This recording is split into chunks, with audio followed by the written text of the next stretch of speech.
So if a common noun is not specific, what does it mean if something is a proper noun? Last year, there was a lot of conversation and discussion about some limitations of the resources we had and what could be done to make improvements to better serve our students. So over the summer, there was a small group of educators that were brought in, and we collaborated together to create basically a guide that is built by teachers for teachers. What other consonant is going to make the E sound? Y. You got it. We noticed that there were some gaps and areas of need, and one of those really big things was phonemic awareness, reading fluency, writing. So we shifted to kid writing, and then we shifted to CKLA because it has such more of a phonics and phonemic awareness focus.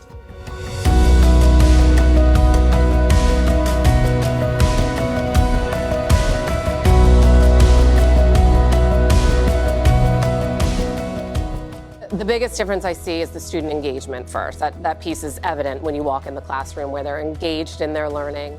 We're using explicit instruction, which we used to do, but now the science of reading is incorporated into it, and it's very evident in all the lessons that we do. There's opportunities for the kids to practice everything through movement, writing, speaking, and listening opportunities, comprehension activities. Let's start by making the word spin.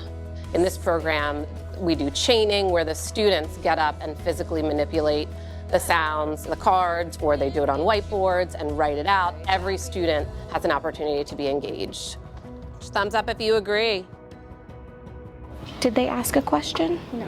So what goes at the end? I feel like this shift to CKLA has been so wonderful for special education purposes because I can find so many areas of access points to be able to provide additional supports for the students. So that's been really great for especially special education students who really need to familiarize themselves with different strategies to help them meet those grade level standards. So what did we just do? We planned our sentence. Now what do we have to do? Draft or write, okay. I remember doing kid writing when I first started teaching, now more than about 25 years ago. I mean, the research for years has showed us this and that, but I think taking that research, but also thinking about what is developmentally appropriate for a 6 or 7-year-old. And I think that's where kid writing really meets all writers where they are. Let's go to McDonald's and to get milkshakes. What kid writing does is it gives them a chance to talk, and it gives them a chance to pick their own ideas, which I think is a big thing for them. But what we're doing is we're providing the scaffolding of keywords to use, mini lessons to use. So if you come across a word that you know, let's just stretch it out as best we can, and if it's okay if it's not perfect, because you do have all those sounds, or we'll go, wow, you had all those sounds right, you missed one letter that you can't even hear.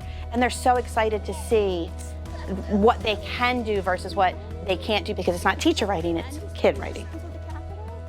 We came from, some of the students dreading to write, not wanting to write, writing very little, to now in kid writing, they really get to express themselves. They're writing paragraphs even.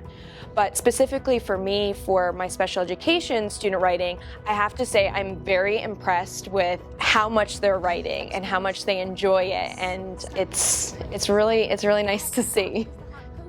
So I like that you added that because I can really picture This being essentially our pilot year because people tried it in varying degrees last year. This is the year where we're kind of all in. So next year, year 2, at every grade level, the teachers are more confident, they have more resources. Each grade level, we should see gains every year, and that is definitely exciting for our guys that they need access to these materials and so they can be successful. Does everyone agree? They put a period on theirs? That's what I did. Excellent, thanks Ramez. When I was asked to provide some input on how I think things are going with our curriculum, it just made me feel like my opinion is valued and what I do really matters. And then not just to be a part of the conversations, but to see some results and positive outcomes of those conversations in the following school year really makes you feel like a valued member of the team. Good, Journey. Yes, thumbs up if that. I just appreciate that they were willing to listen to what we had to say and just trusted us as educators.